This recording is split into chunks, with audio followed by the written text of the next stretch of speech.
आज आपण बघणार आहोत उलटा वडापाव। तर अगदी साधी सोपी रेसिपी आहे आणि त्याच्यासोबतच ही वडापावसोबत मिळणारी चटणीसुद्धा आज आपण बघणार आहोत। तर इथे आपण हिरवी मिरची, लसूण, धने आणि जिरं हे कुटून घेतले, थोडंसं जाडसरच असं खलबत्त्यात ठेचून घेतले। तर इथे आपण फोडणीच्या पळीमध्ये एक पळी तेल घातले आणि मोहरी घातली। मोहरी चांगली तडतडल्यानंतरच आपण याच्यामध्ये हिंग घातलाय चिमूटभर।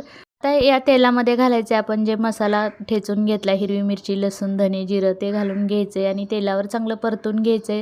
अर्धा चमचा हळद घालायची, चवीपुरतं मीठ घालून घ्यायचे आणि हे सगळं चांगलं परतून घ्यायचे। आणि नंतर जे आपण बटाटे उकडून घेतलेत साल काढून, बटाटेसुद्धा कुस्करून घेतलेत, त्यामध्ये ही फोडणी घालून घ्यायची। इथे 2 मोठे बटाटे उकडून घेतले, साल काढून घेतले आणि असे कुस्करून घेतलेत। आता यामध्ये ही फोडणी घालून घ्यायची। आता हे फोडणी घालून घेतली, त्याच्यावर हा मसाला आहे तो बटाट्यामध्ये मिक्स करायचा। बारीक चिरलेली कोथिंबीर घालून घेतली। आता गरम आहे, हे गरम थोडंसं बटाट्यामध्ये मिक्स केल्यानंतर ही फोडणी थंड होईल, मग हातानेच आपल्याला हे मिक्स करून घ्यायचे। काय मस्त येते वास या मसाल्याचा आणि या मसाल्यामुळे जेवढी वडापावला टेस्ट छान येते ना। तर आता हे बघा मसाला मिक्स झाला आहे बटाट्यामध्ये। आता इथे बेसनचं मिश्रण करून घेऊया। अर्धी वाटी बेसन पीठ घेतले, थोडंसं चवीपुरतं मीठ घालून घेतले आणि अर्धा चमचा लाल तिखट घालून घेतले आणि आता थोडं थोडं पाणी घालून हे मिश्रण तयार करून घ्यायचे। तर जसं वडापावला मिश्रण असतं तसं करून घ्यायचं आहे बघा। थोडंसं अजून पाणी लागते।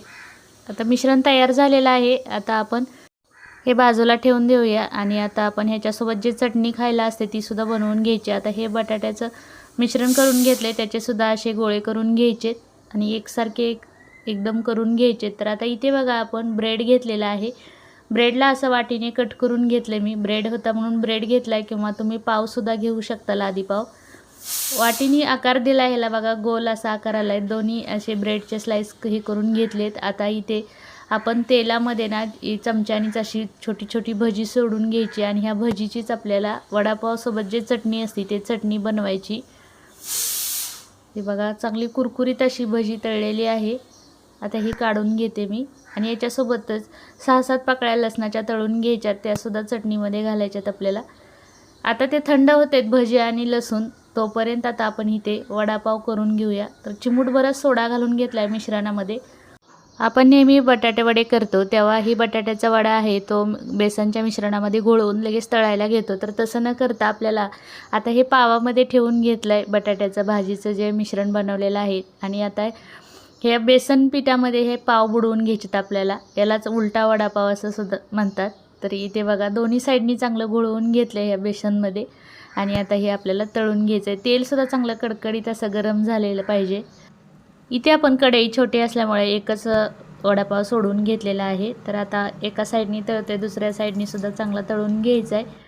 तर असेच आपण वडापाव करून घेणार आहोत। तुम्हाला कसा वाटला व्हिडिओ जर आवडला असेल तर एक लाईक करा, चॅनलला सबस्क्राईब करा। तर हे बघा मस्त उलटा वडापाव तळून झालेला आहे। आता आपण दुसरासुद्धा सोडून घेतलेला आहे, दुसरासुद्धा चांगला तळून घ्यायचा आहे।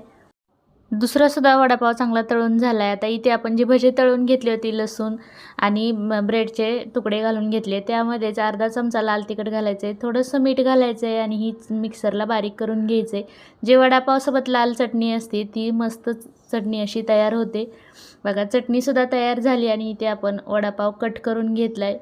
मस्त उलटा वडापाव, चटणी आणि मिरचीसुद्धा तळून घेतली।